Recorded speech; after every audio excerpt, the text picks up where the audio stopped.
Hello guys, welcome to another episode of Rome 2 Underrated Units. This is a series where I will discuss units that are not really known or not really used in multiplayer, but I think they can be pretty good or fun to use.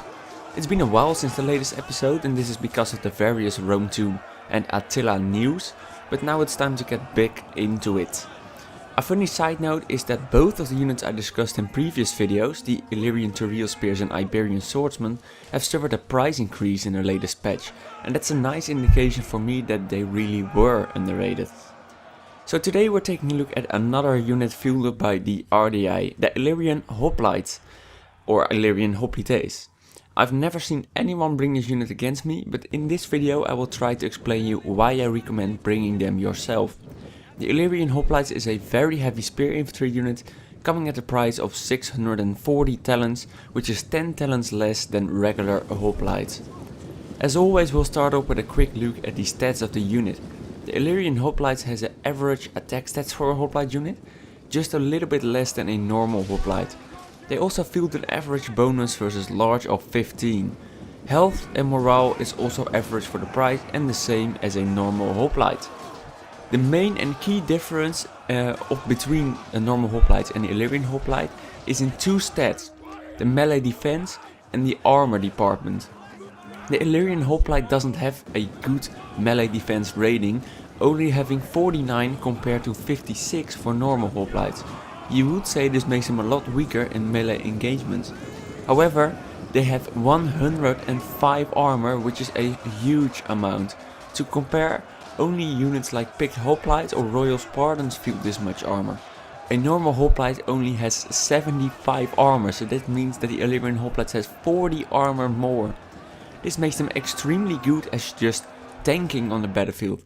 They are great in absorbing enemy missile fire, and the armor also takes care of their lack of melee defense. This amount of armor makes it so that the Illyrian Hoplite does not have a real counter, as it's basically protected from anything.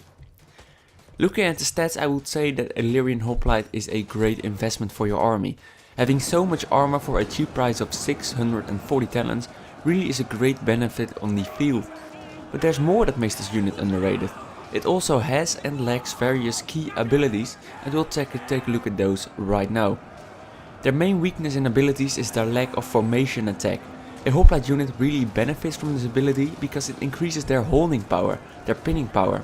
Formation attack will give you less scales, less attack stats, but also less losses, which means the unit can continue its main purpose for a longer time, which is holding enemy units in place.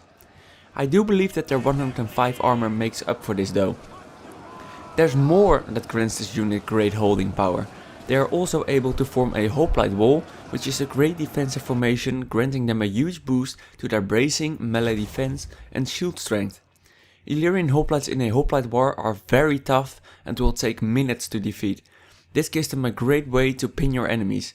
Their mobility does suffer from this formation though, only use them in the defensive position. The key ability that they have is expert charge defense. This could possibly be the cheapest unit having access to this passive ability. Normally it's only available to elite units like royal Spartans and picked hoplites. This boosts even further the defensive power of the Illyrian Hoplites. Expert charge defense increases their attack stats when being charged, and this means that your attack will actually be higher than normal hoplites when this happens. A great perk to have for such a cheap unit. You probably already heard my recommended strategy. Use them as your main line of infantry, as a holding power, as a pinning force. Your unit will be excellent in absorbing and wasting the ammo of enemy missile units, and they will be extremely effective as a defensive unit due to their abilities, and they can hold out for minutes doing this. This gives your other units like missiles and swords the chance to flank around and hit them in the back. Because of their extremely high armor and good abilities, they do not have a really weak spot at all. Of course, they can be taken down by cavalry charges and elite units, but there's no real counter for them that literally destroys them, what other units can have. The Illyrian Hoplite is an extremely handy unit and also very easy to use. It's hard to lose these guys with 0 kills or 0 use because they're just so tanky. I find this a great unit to form the backbone, the main line of your Illyrian army. However, the Ardiaei are still very bad. I hope you enjoyed this episode of Underrated Units, and I hope that I will see you guys in the next one.